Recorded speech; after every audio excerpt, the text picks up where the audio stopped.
Hi friends, welcome to our channel. ఈరోజైతే నేనైతే అసలు ప్రతినిధి 2 మూవీకి అయితే పోయాను భయ్య. అసలు అరాచకం అనమాట. ఆ విధంగా అయితే ఈ మూవీ ఉంది. అంటే బయట జరిగిన కొన్ని సీన్స్ని బట్టి ఈ మూవీ తీశారని నాకైతే అనిపించింది. ఆ విధంగా అయితే నారా లోకేష్ గారు అతను పూర్తి డిఫరెంట్ యాంగిల్ అయితే మనకైతే ఈ మూవీలో అయితే కనబడ్డారు భయ్య. అసలు ఈ మూవీ అనమాట నాకైతే చాలా అంటే చాలా బాగా నచ్చింది. ఎలక్షన్ టైంలో ఇలాంటి మూవీ రావడం అనమాట చాలా రేర్ అనమాట. ఈ ఎలక్షన్ అనమాట అంటే చాలామంది అయితే ఈ మూవీకి అయితే పోరనమాట. అంటే ఎలక్షన్కి చాలామంది అయితే అడిక్ట్ ఉండరు. అవును, ఎంటర్టైన్ మూవీస్కి అయితే అనమాట పోతారు. ఇలాంటి మూవీకి అనమాట పక్కాకి పోవాలి. ఆ విధంగా మూవీ అనమాట.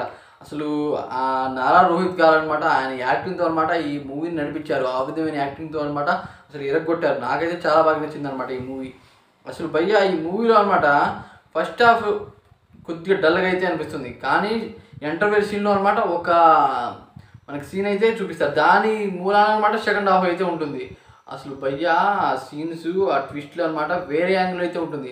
మనకు దీంట్లో జర్నలిజం గురించి కూడా చూపిస్తారనమాట. అసలు ఈ మూవీలో అనమాట కొన్ని సిచ్యువేషన్లో అనమాట కొన్ని డైలాగ్స్ అనమాట అరాచకం అనమాట. నాకైతే వామ్మో ఓవరాల్గా అనమాట ఈ మూవీ ఎక్సలెంట్ అనేది నాకైతే అనిపించింది. అసలు నారా రోహిత్ గారు ఆయన యాక్టింగ్ భయ్య మనం ప్రతినిధి చూసే ఉంటాం, కానీ ప్రతినిధి 2 అనమాట అసలు డిఫరెంట్ యాంగిల్ అయితే మనకి ఈ మూవీ అయితే కనబడింది భయ్య. వామ్మో ఇలాంటి మూవీ అని అసలు ఎవరైతే ఊహించుకోరు ఆ విధంగా మూవీ అనమాట. డిఫరెంట్ యాంగిల్ అనమాట భయ్య. అసలు మనం ఇలాంటి మూవీస్ అయితే పక్కగా చూడాలి.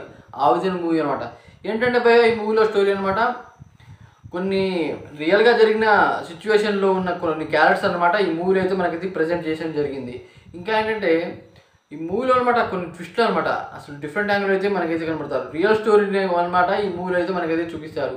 కానీ ఈ మూవీలో అనమాట కొన్ని సీన్స్ ఎందుకు పెట్టారు అని నాకైతే అనిపిస్తుంది. ఫైట్ సీన్ ఒకటి అయితే ఉంటుంది భయ్య. తర్వాత ఫస్ట్ హాఫ్లో అనమాట మన హీరో ఒక దాన్ని సాధించినప్పుడు అనమాట సాంగ్ అయితే పెట్టారు. ఆ సాంగ్ ఎందుకు వచ్చిందో నాకైతే అర్థం కాలేదు. ఇంకా ఏంటంటే సెకండ్ హాఫ్లో అనమాట ఇంకో సాంగ్ అయితే ఉంటుంది. ఈ సాంగ్స్ ఇలాంటి మూవీస్లో అనమాట ఇలాంటి సాంగ్స్ అయితే పెట్టకూడదు.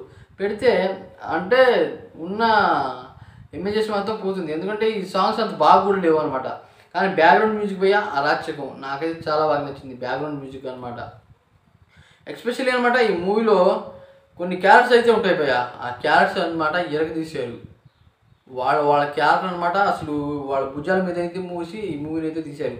అసలు డిఫరెంట్ యాంగిల్ ఇది. ప్రతినిధి మూవీ అంటే నారా రోహిత్ గారి గురించి అయితే మనకైతే తెలుసు. కానీ ఇలాంటి స్టోరీతో మళ్ళీ ఇలా మన ముందుకు వస్తారని నేనైతే ఊహించుకోలేదు. చాలా రోజుల తర్వాత ఇలాంటి మూవీస్ అయితే ఈయనైతే వచ్చారు. డిఫరెంట్ యాంగిల్లో అయితే మనకైతే కనబడ్డారు భయ్య. అరాచకం నాకైతే ఈ మూవీ చాలా బాగా నచ్చింది. మీరు కూడా చూడాలని నేనైతే రికమెండ్ చేస్తున్నాను. Thanks for watching friends. ఇలాంటి మరిన్ని వీడియోస్ కావాలంటే మన ఛానల్ సబ్స్క్రైబ్ చేసుకోండి. Thanks for watching.